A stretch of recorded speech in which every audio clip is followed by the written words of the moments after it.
كما يمسكون خبركم تقاطعتين لومي ربع إسراء تحساس ساعة 9 مشات استدعوا حافشاو زينا مسنا حيزنا لكم قربنا لنا كتقاطعوا لنا بخبر زعدم بيتروس منجس أرسدينا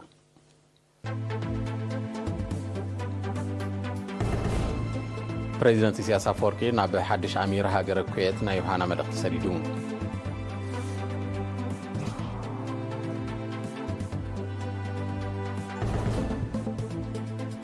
أب سمينا وكيه بحرين اتفتت دهساسن مللاين بهلا ورشاتات تخايدو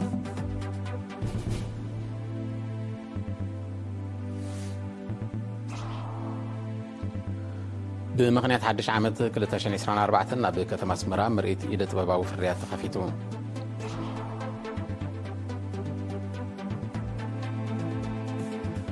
كاب زيناتات وطاي إسرائيل حماسن من لوات توسقت جهاتاتن وسراتن متكبار أب جيزاوي مقرات توقسي كبصحو كم زقولو يقاو حلون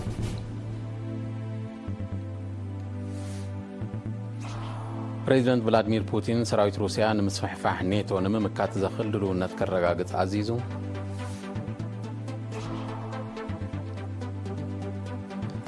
حزباويت ريبابليك تشاينا روسيا أب مقطع عبللا بحابار كسرحة تسلاميا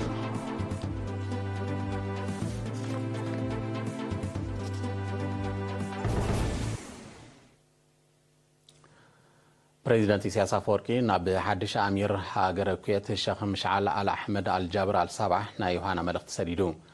بريزيدنت إسياس بسمون بسم منجستن حزبن إرترا بسرود ملختي الشيخ مشعل أمير هاجر كويت بمقانو يوحانو بمقلات أب سرحو عاوتنا سالتون نحو حزب كويت دما رهوان بالتسقنان تمنيو أب موداتا بريزيدنت إسياس عمقت حونتاو زمدنا حزبتاتن هاجراتن إرتران كويتن بمتكاس أب مصاي بزبلت كم زمعبلن كم زدللن زلو صنع قليصون أمير هاجر كويت زنبره الشيخ النواف الأحمد الجابر الصباح ب10 6 حساس أب مبل 86 عام عدميو كم زعرف الذكري بريزيدنت إسياس بمغنيات عرفتي الشيخ النواف الأحمد الجابر الصباح ون ناي حازن ملختي سريدونيرين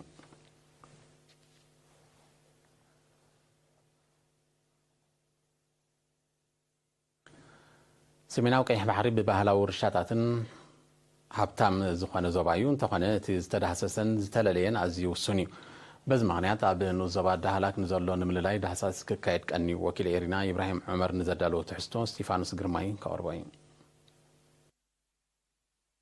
كفل بحلن سبورتن سميناو قيح بحري اب دسيتاتن جماجم بحرن نوزبا دهلاك اب دحساسن مللاين بحلاو ورشاتات زتكورن فتاتا كايدوم ات بمتحببار كوميشن بحلن سبورتن مس كفل ستاتستيكسن جيوغرافاوي حبريتان زوبا كومون ممحدار نوزبا دهلاكن تكال اغرغلوت نقطان غعزو بحرن إيرترا استعد مسرح ابت كبابي زركب بحلاون بحرياون صقاتات نمعق ابن نمكنخانن كومون مصنعتاتن سندان نمكيات زعلم يوم حلافج انفر بحلي اطي يوحنس قبر ايسوس نيرينا ابزها وحبريتا اتلو معامت ابدسيتات نورا استراتو دحل نورا اداس اشغانن يتفدلن استخيد مدب مقصلتا نايتي اب 2019 استسلاسل تمساسال مدب كم زغانه بمطقاس ناب قدمن دحرن تاريخ موالات بركت زبله سنت انتاون تاريخهم بوتاتاتن اسراتن تلليخم زلو ابريهم تقند علامانه ابتاد سيتات دلو ارستا تاريخ بوتاتات مس معباله صباحنكو ناي معباله استفرالي بروجكتات كايرو سلازخلو اقدم كاصنيخا مسو خميغيرو تحابير سرح كال يا تقند علامانا كم كلاي كاني ابت خبابي زنبر حزبون علنا تحزبنا ونحبرسبنا انتي عينه رقيق بلا ورشاي ونن مسو زغبر ناي دحساسن ناي ليان ناي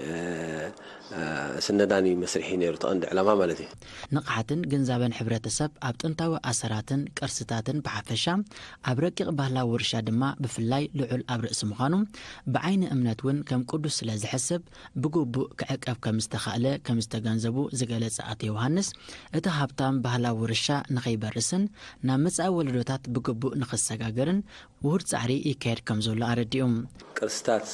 أبيلو نختفلت مسزبي هارك في قبر زلكا دحري خات مسرخب كيام كا تمليسكا مسزبي بخميك عقو قالون كا كتز مايت ويكا زراره بالكا بحبه شاب زي دسيتات دلو حزب تاريخا بزعفها قرستات زلوم رديت دحن دخون ريتالون كل خيلي مخنياتو تتصنحون قرستات بعين هيمانوت سلو تمتو كتنكف يبلون كتحاز يبلون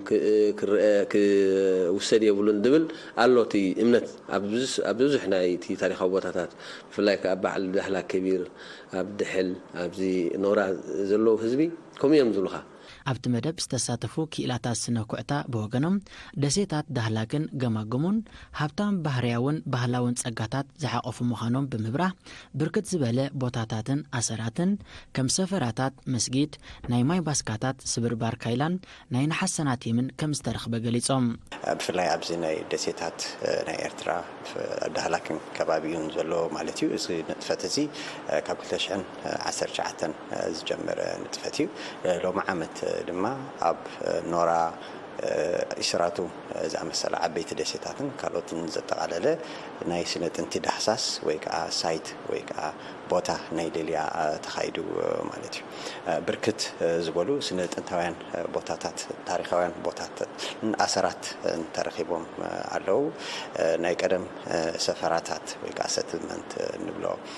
መሳጊዳት ናይ ማይ ባስካታት ዝሓቆፉን ወይ ከዓ ዘማእከሉን እዮም ማለት እዩ ከምስ ናይ ኣዶሊስ ዝተሓዝ ዝርከበት እዩ ከም ኦብሲዲያን ፖትሼር ኣንፎራ መቃብራት ቅዱስ ቦታ ማለት እዩ ከምዚ ከባቢ ባፀ ዘሎ ከምኡ ክሳብ ሕጂ እውን ኣብቲ ከባቢ ኣሎ ንሳቶም በብዝህ ኢላታት ባስካታት በብዝህ ተረኪበን ተሰኒደን ኣለዋ ማለት እዩ ነቲ ባህላዊ ውርሻታት ወናኒኡ ህዝቢ ምስቲ ህዝቢ ዘሎት ክብርታቱ ቋንቋኡ ትልሂቱ ደርፍታቱ ዜሙ ሙዚቁ ኩሉ ህዝቢ ባዕሉ ዝውንኖ ምስቲ ህዝቢ ዘሎ እዩ ማለት ስለዚ ካብቲ ህዝቢ ካ ትወስዶ ምስቲ ህዝቢ ኣብ ዝገበርና ምርክባት ዳስዋይ ከዓ ኣብቶም ህዝቢ ዝቕመጠለን ኣፍተን ዓድታት ዘለዎን ኣብዘን ዝበልኩ 5 ዓድታት 3 ናይ ደሴት ኖራ 2 ዓድታት ናይ ድሕል ካብኡ ዝወሰድናሉ ካብ ህዝቢ ስለ ዝውሰድ እዩ ካብቲ ህዝቢ ናወሲድና ኣብ ረቂቕ ባህላዊ ውርሻታት እውን ተመሳሳሊ ስራሕ ከም እተዓመ ዝሓበሩቶም ክኢላታት ዛጊት 8 ዓይነታት ትልሂት 3 ያታዊ መሳርሒታት ሙዚቃ 10 ደርፍታት 3 ቋንቋታት በጠቅላላ 24 ረቂቕ ባህላዊ ውርሻታትን ዝርዝራዊ ሓበሬታ ናይ 3 ዓይነታት ትልሂትን ከም ዝተመዝገበን ከም ዝተሰነደን ሓቢሮም ኣብ ኣፋዊ ያታታት ካብ 4-5 ዝኣኽሉ ኣብ ቋንቋን ካልኦት ዘተኮረ ፍቕዲ ተኻይዱ ማለት እዩ 4-5 ዝኣክል ኣብዘን ዝበልኩ 5 ዓድታት ናይ ኖራን ናይ ድሕልን ማለት እዩ ተዝሰፍሐ ሸፈነ ሂብና ሰራሕናሉ ኣብ ረቂቕ ባህላዊ ውርሻ ግን ኣብቲ ፐርፎርሚንግ አርቲስት ወይ ከዓ ጥበባዊ ምርኢት ንብሎ ማለት እዩ ፍቕድን ናይ ልልያን መስርሕ ተኻይዱ ማለት እዩ 10 ናይ ያታው ትልሂት ልልያ ተገይሩ 3 መሳርሒ ሙዚቃ 10 ዝኾን ደርፍታቱን ላተገይሩ ማለት እዩ ኣስታት 210 እኩባት ደሴታት ዝሓቆፍ ንኡዞባ ዳህላክ ካብ ከተማ ባጽዕ ንሸነኽ ሰሜናዊ ምብራቕ ኣስታት 60 ኪሎ ሜትር ርሒቑ ይርከብ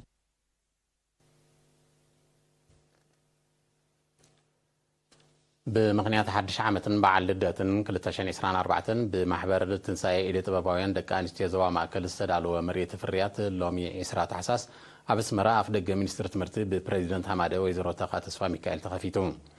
زيك ساب 30 حدن تحساس نسبي كفوت كوين زغني مريت سرحات كايلا معلمة حمحم عنقي فتلي انسيتن كباني تقالل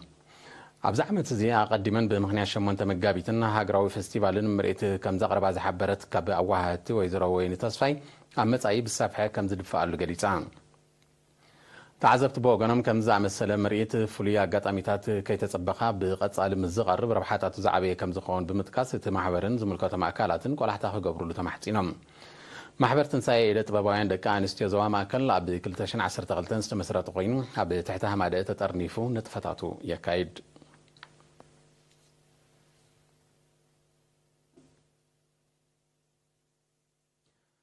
منستر مريت ماين عكابن بكلان عب لعل بحرياو ጸጋታት ዝፍጸም ብርሰትን ንምግታእ ዝዓለመ ናይ ክልተ መዓልታት ዓውደ ዘተ ብደረጃ ዞባ ኣብ መንደፈር ኣቃኒዑ ወኪል ኤሪና ሸዊት ገብረ ብርሃን ዘዳለው ተጸብጻብ ሰሚር ጀማል ሚኒስትሪ መሬትን ማይን አካባቢን ኩሉ ዓይነታት ብከላን ብርሰት ባህርያዊ ጸጋታትን ንምግታእ ዝሕግዝ ዓውዲ ዘተ ብ18-19 ታሕሳስ ኣብ ከተማ መንደፈረ አቃኒዑ። ኣብቲ ጋጣሚ ኩነታት አካባቢ ኣብ ኤርትራ ብሓፈሻ ኣብ ዞባ ደቡብ ድማ ብፍላይ ኣዋጅ መርሓ ምክልኻል ምሕደራን ፍወሳን አካባቢ ዳህሳስ ጽልዋ አካባቢ ምስ ልምዓታዊ ፕሮጀክታት መምርሒታት ምሕደራ ጓሓፍ መምርሒ ምስረታን ምሕደራን ሕዛእቲ ኣዋጅ መሬትን ሕጋዊ ምልክታን ተመክሮ ምሕደራ መሬት ኣብ ዞባ ደቡብ ሕግን ሕጋጋትን ኣዋጅ ማይ ህልው ኩነተ ምሕደራ ማይ ኣብ ዞባ ደቡብ ከምኡውን ኣገዳስነት ካዳስትራዊ ምዝገባን መምርሒታትን ኣብ ዝብሉ ዛዕባታት ሰፊሕ መግለጺ ቀሪቡ። ኣብ ሃገርና ዝተጋነነ ብከላ እኳ እንተዝየሎ እናወሰኸ ይኸይድ ምህላው ስጋት ስለ ዝኾነ ነፍሲ ወከፍ ዜጋ ኣከባቢ ካብ ብከላን ብርሰትን ንምክልኻል እጃሙ ኸበርክት ዜግነታዊ ግቡእን ሓላፍነት ምዃኑ ክግለጽ እንከሎ ብውልቀ ሰብን ጉጅለን ኣብ ባህርያዊ ሃብቲ ዝካየድ ሓልዮት ዝጎድሉ ኣጠቓቕማ ኣብ መጻኢ ንኹሉ ዝጸሉ ስለ ዝኾነ ብንቕሓትን ሕግን ክምከት ከም ዝግባእ ውሕሉል ኣጠቓቕማ መሬት ምዝውታር ከኣ ካልኣይ ዘይብሉ ምርጫ ከም ዝኾነ በሪሁ። ኣማሕዳሪ ዞባ ደቡብ ኣቶ ሃብተኣብ ተስፋጺን ኣብ ዘስምዖ ቃል ምምሕዳር ዞባ ደቡብ ኣብ ኣከባቢ መሬትን ማይን ካዳስተርን ንዘሰላሰሎ ንጥፈታት ብዝርዝር ድሕሪ ምብራህ እቲ ዓውዲ ዘተ ናይ ሓባር መረዳእታ ንምፍጣር ከም ዝሕግዝ ኣገንዚቡ። ተሳተፍቲ ብወገኖም ዕቀቢ ኣከባቢ ኣብ ስርዓተ ትምህርቲ ዝኣትወሉ መንገዲ ክፍጠር ፌስታል ናብ ሃገር ዝኣትወሉ ዘሎ መንገዲ ተጸኒዑ ዝግተኣሉ መንገዲ ክናደን ትካላት ሕጋዊ ስጉምቲ ክውሰደለንን ብከላ ድምፂ ዝኸተሎ ሰዓቢናት ቀሊል ስለ ዘይኮነ ትካላትን ናይ እምነት ቦታታትን ዝጥቀማሉ ምጉልሕ ድምፂ ገደብ ክግበረሉ ክረምቲ መጸ ተባሕጊጉ ዝኸይድ ዘሎ ፍርያ መሬት ንምዕቃብ ብዝለዓለ ክስራሕ ተራ ውልቃውያን ገረብቲ ንምትባዕ መሰል ተጠቀምነት ክረጋገጸሎም ከምኡውን ዝዕደል መሬት ንጥንታዊ ቅርስታት ዝትንክፍ ከይከውን ጥንቃቐ ክግበር ዝብልን ካልእን ርእቶታትን ልበዋታትን ኣቕሪቦም። ሚኒስተር መሬትን ማይን ኣከባብን ኣቶ ተስፋይ ገብረስላሴ ኣብ ዝሃቦ መዛዘመ ቃል ዕላማ ናይቲ ዓውዲ ዘተ ተፈጥሮ ዝዓደለና ጸጋታት ብዘይጣዓስ መንገዲ ብዘላቕነት ብኸመይ ክንጥቀመሉ ከም እንኽእል ንምዝታይ ኣብ ምሕደርኡ ዘለዉ ድኻማት ብምልላይ ክስትብሃለሎም ብዛዕባ ዘሎም ጉዳያት ንምልዛብ ከምኡውን ሓያላት ጎድንታት ንምዕቃብ ምንባሩ ብምግላጽ ኣብ ጽፍሒ ሓላፍነት ዘሎ ሰብ ብዝተመዘዞ ሓላፍነት እጃሙ ኸበርክት ጸዊዑ።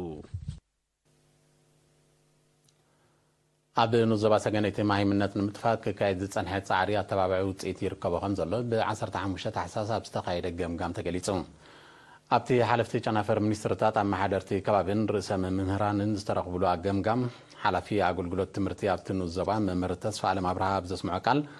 ኣብ ወርሒ ሚያዝያ 2022 መጠን ማሂምነት ንምፍላጥ ብዝተኻየደ መጽናዕቲ ኣብ ዓድታት ሔቦ፣ ሓድሽ ዓዲ፣ ዓደግቲ፣ ዓደበነ፣ ኣስጣሕ ንዕልቶን ከተማ ሰገነይትን ዝተረኽባ 76 ዜጋታት ከመሃራ ከም ዝጸንሐ ሓቢሩ። ኣብ ንዞባ ሰገነይቲ 27 ዓድታት ሙሉ ብሙሉ ማሂምነት ከም ዘጥፍኣ ዝገለጸ መምህር ተስፋዓለም ብኸፊል ዘጥፍኣ 12 ዓድታት ንኸርክባ ምእንቲ ምትሕባር ኣመሓደርቲ ከባቢ ክዓዝዝ ተላብዩ። ሓላፊ መደብ ትምህርቲ ንዓበይቲ መምህር ኣብርሃም ገብረ ማርያም ብወገኑ ካብተን ኣብ 6 ነቁጣታት ክመሃራ ዝጸንሓ 76 ዜጋታት እተን 50 ናብ ካልኣይ ክፍሊ ክሓልፋ እንከለዋ 20 ከም ዘቋረጻ ኣፍሊጡ። ኣብ መጻኢ ነተን ዝሓለፋ ናይ ካልኣይ ክፍሊ ትምህርቲ ንምቕጻልን ማሂምነት ዘየጥፍኣ ንምምሃርን ብዕቱብ ከም ዝስራሕ ዝገለጸ መምህር ኣብርሃም ምትሕባር ርእሰ መምህራንን ካልኦት መሻርክትን ክዓዝዝ ኣዘኻኺሩ።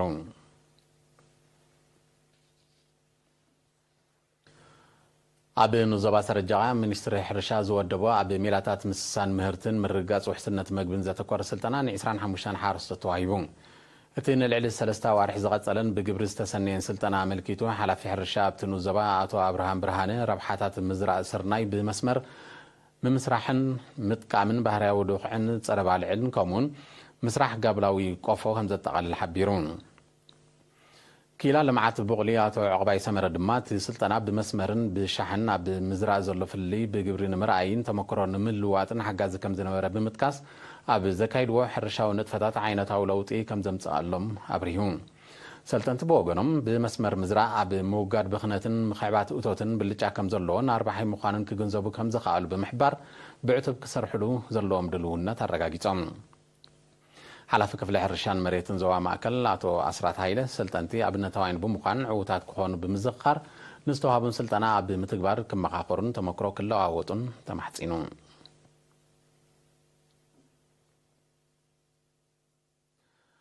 ኣብ ንዞባ ሻምብቆ ኣፍልጦ ሕጊ ብምዕባይ ገበናትን ሓደጋታት ትራፊክን ንምክልኻል ዝዓለመ ብመደበር ፖሊስ ንዞባ ዝተወደበ ኣስተምህሮ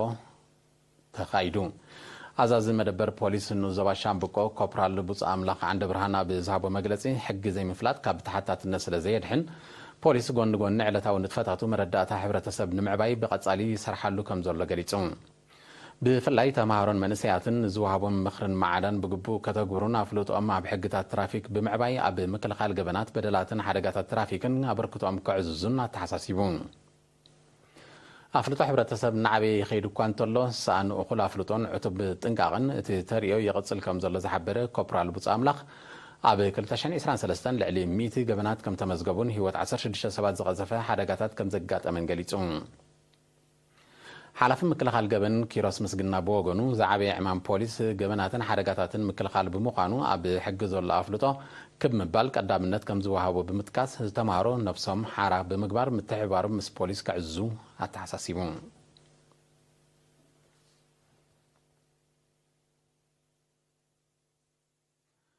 ዝኸበርኩም ተኸታተልቲ ዝስዕብ ኣህጉራዊ ዜናታት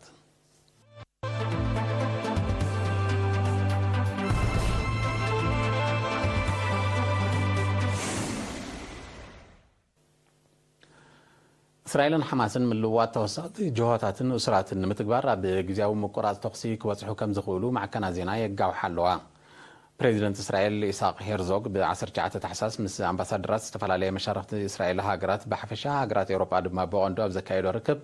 መስርሕ ምልቃቕ ጅሆታት ንምክያድ ምስ ፍልስጤማውያን ጉጅለታት ስምምዕ ግዝያዊ ምቁራጽ ተኽሲ ንምኽታም ንዘሎ ድልውነት ኣረጋጊጹ ኣቦ እምበር ፖለቲካዊ ቤት ጽሕፈት ፍልስጤማዊ ምንቅስቓስ ሓማስ እስማኤል ሃኒያ ብወገኑ ብዛዕባ እቲ ክብጻሕ ዝኽእልን ናይ ምቁራጽ ተኽሲ ስምምዕ ንምዝታይ ብ20 ታሕሳስ ናብ ከተማ ካይሮ ግብፂ ከም ዝኣተወ ተገሊጹ በዚ ድማ ብመንጎኝነት ቀጠርን ግብፅን ክካየድ ዝጸንሐ ጻዕሪ እስራኤልን ሓማስን ዳግማይ ምቁራጽ ተኽሲ ክገብሩ ልዑል ተስፋ ተነቢሩሉ ኣሎ እስራኤልን ፍልስጤማዊ ምንቅስቓስ ሓማስን ካብ 24 ክሳብ 30 ሕዳር ኣብ ዘካየድዎ ፋልማይ ስምምዕ ምቁራጽ ተኽሲ ሓማስ 81 እስራኤላውያን 23 ታይላንዳውያንን ሓደ ፊሊፒናውን ጅሆታት ክለቅቕ እንከሎ እስራኤል ድማ ቀይዳቶም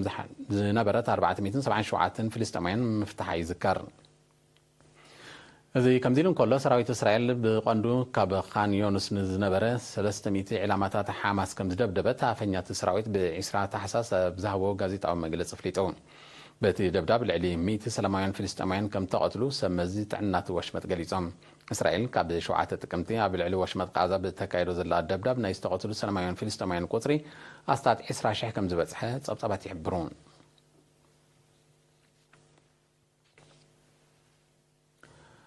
ኣሜሪካ ንእስራኤል እትገብሮ ወተሃደራዊ ደገፍ ቀጻሊ ምዃኑ ጸሓፊ ምክልኻል ኣሜሪካ ሎይድ ኦስቲን ደጊሙ ኣነጺሩ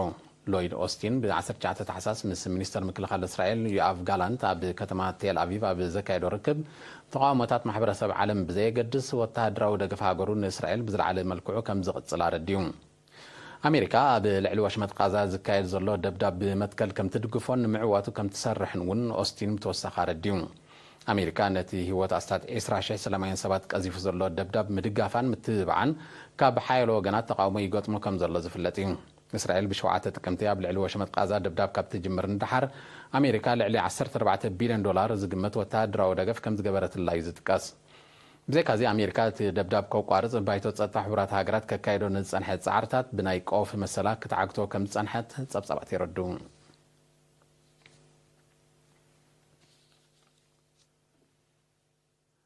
ፕሬዚደንት ቭላዲሚር ፑቲን ሰራዊት ሩስያ ነቲ ኪዳን ሰሜን አትላንቲክ ኔቶ ኣብ ምብራቃዊ ኤውሮጳ ዘካየዶ ዘሎ ምስፍሕፋሕ ንምምካት ዝኽእል ድልውነት ከረጋግጽ ብ19 ታሕሳስ ኣዚዙ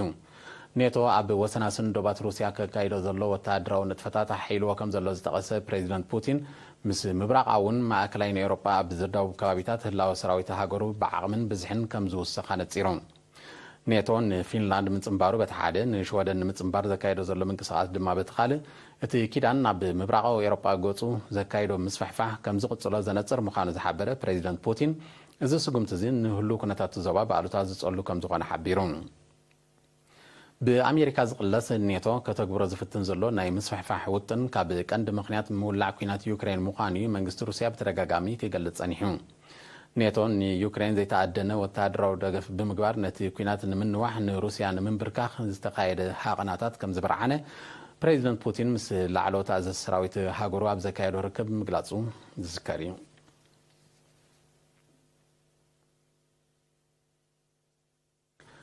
ህዝባዊት ሪፓብሊክ ቻይናን ሩስያን ብምግታእ ዕብለላ ብሓባር ክሰርሓ ዝኽእል ናይ ምርዳእ መዘክር ተፈራሪመን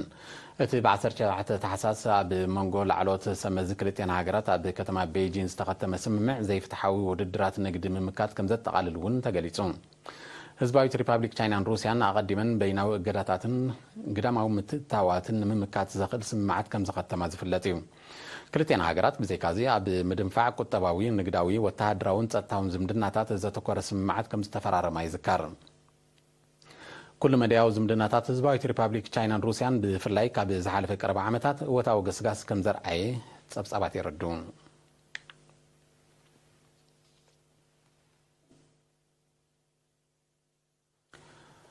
ቅልውላው ሓውሲ ደሴት ኮርያ እናኸረረ ኣብ ዝመጻሉ ዘሎ እዋን ኣሜሪካን ደቡብ ኮርያን ብ19 ታሕሳስ ሓበራዊ ወተሃደራዊ ልምምድ ጀሚረን እቲ ኣብ መሬት ደቡብ ኮርያ ዝካየድ ዘሎ ንክልተ ሳምንታት ዝቕጽል ልምምድ ብቐንዱ ስጋት ሰሜን ኮርያ ንምምካት ዝዓለመ ምዃኑ ኣዘዝ ሰራዊት ክልቲአን ሃገራት ሓቢሮም እዚ ሓድሽ ልምምድ ኣሽሓት ኣባላት ሰራዊትን ብርክት ዝበለ ዘመናዊ ኣጽዋርን ዘኽተተ ከም ዝኾነ እቶም ኣዘዝቲ ብተወሳኺ ገሊጾም ንሓበራዊ ወተሃደራዊ ምንቅስቓስ ኣሜሪካን ደቡብ ኮርያን እትኹንን ሰሜን ኮርያ ኣብ ዝሓለፈ ሳልስቲ ኣህጉር ሰገር ባሊስቲክ ሚሳይል ከም ዝፈተነ ዝዝከር እዩ እቲ ልዕሊ 15,000 ኪሎ ሜትር ዝውንጨፍ ሚሳይል ክሳብ ግዛት ኣሜሪካ ከጥቅዕ ከም ዝኽእል ተገሊጹ እቲ ፈተነ ዘሻቐለን ኣሜሪካ ደቡብ ኮርያን ጃፓንን ድሮ ወተሃደራውን ጸጥታውን ዝምድና ንምድንፋዕ ዘኽእል ርክብ ከም ዘካየዳ ይፍለጥ ፈተነታት ሚሳይል ሰሜን ኮርያ ሳዕቤን ናይቲ ኣሜሪካን መሻርክታን ናብ ሓውሲ ደሴት ኮርያ ዘካይደኦ ዘለዋ ሓበራዊ ወተሃደራዊ ንጥፈታት ምዃኑ ናይ ቀረባ ተዓዘብቲ ይጠቕሱ እቲ ወተሃደራዊ ምንቅስቓሳትን መናወራታትን ምስ ዘየቋርጽ ሰሜን ኮርያ ኒውክሌሳዊ ፈተነ ከም ተካይድ ከተጠንቅቕ ጸኒሓ ኣላ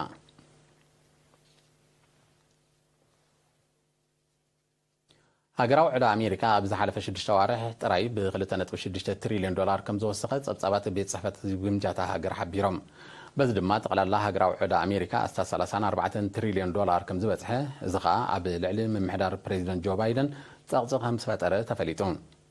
እቲ ዕዳ ክሳብ 2030 ናብ ዘሎ ግዜ ናብ ልዕሊ 54 ትሪልዮን ዶላር ክብል ከም ዝኽእል ኪላታት ቁጠባ ኣሜሪካ ጠንቂቖም ኣለዉ ኣሜሪካ ስግር ባሕሪ ተካይዶ ገዚፍ ባጀት ዝሓትት ወተሃደራዊ ወፍሪ ቀንዲ ጠንቂ ናይቲ እናወሰኸ ዝመጽእ ዘሎ ዕዳ ምዃኑ እዩ ዝግለጽ ዝዓበየ ወተሃደራዊ ባጀት ኣሜሪካ ስግር ባሕሪ ኣብ ዝካየድ ወተሃደራዊ ወፍሪ ከም ዝውዕል ጸብጻባት የረዱ እቲ ሃገር ንዝመጽእ ዓመት ዘገልግል 886 ቢልዮን ዶላር ወተሃደራዊ ባጀት ሰሊዓ ምህላዋ ዝፍለጥ እዩ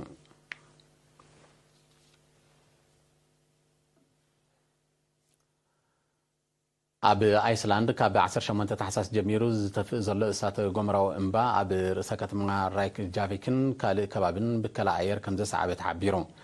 እቲ ኣብ ሰዓት ዝትፋእ ዘሎ ካብ 100 ክሳብ 200 ሚሊሜትር ዝመክኽ ኣኻውሕ ብዝፈጥሮ ብከላ ኣየር ካብቲ እምባ 30 ኪሎ ሜትር ርሒቑ ናብ ዝርከብ ከባቢታት ብምዝርግሑ ስጋት ከም ተፈጥረ ሰብ መዚ ኣይስላንድ ገሊጾም በዚ ምክንያት መንግስቲ ዜጋታት ኣብ ምንቅስቓሳቶም ጥንቃቐ ክገብሩ ከምኡውን ካብ ከባቢቲ እሳተ ጎመራ ክርሕቑ ኣዚዙ ኣሎ እቲ ዝቕጽል ዘሎ ምትፋእ ዝመክኽ ኣኻውሕን ዔግታትክን ኣብታ ደሴታዊት ሃገር ተወሳኺ ሰብኣውን ንዋታውን ክሳራታት ከየስዕብ ተሰጊዩ ኣሎ ዝትፋእ ዘሎ ዝመኽኽ ኣኻውሕን ዔግታትክን ንመዓልታት ዝቕጽል ከም ዝመስል እዮም ኪላታት ትሕተ ምድራዊ ምንቅስቓስ ዝእምቱ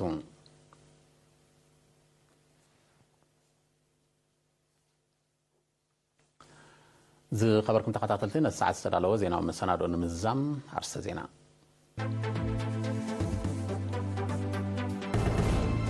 ፕሬዚደንት ኢሳያስ ኣፈወርቂ ናብ ሓድሽ ኣሚር ሃገረ ኩዌት ናይ ዮሃና መልእኽቲ ሰዲዱ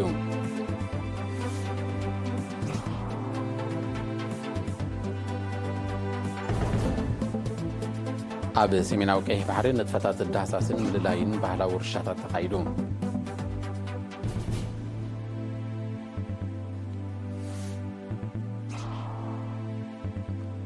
ብምክንያት ሓድሽ ዓመት 2024 ናብ ከተማ ኣስመራ ምርኢት ኢደ ጥበባዊ ፍርያት ተኸፊቱ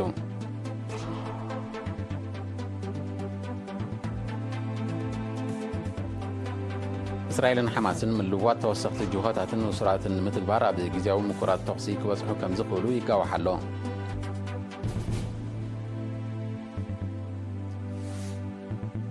ፕሬዚደንት ቭላድሚር ፑቲን ሰራዊት ሩስያ ንምስሕፋሕ ኔቶ ንምምካት ዝኽእል ድልውነት ከረጋግጽ ኣዚዙ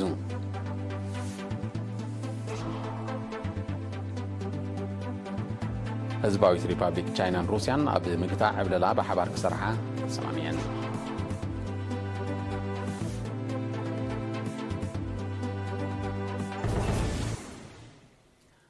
ዝኸበርኩም ተኸታተልቲ ንሎሚ ረቡዕ 20 ታሕሳስ ሰዓት 9 ምሸት ዝተዳለወ ዜናዊ መሰናዶ ተዛዚሙ ዝተፈኩም ምርባትና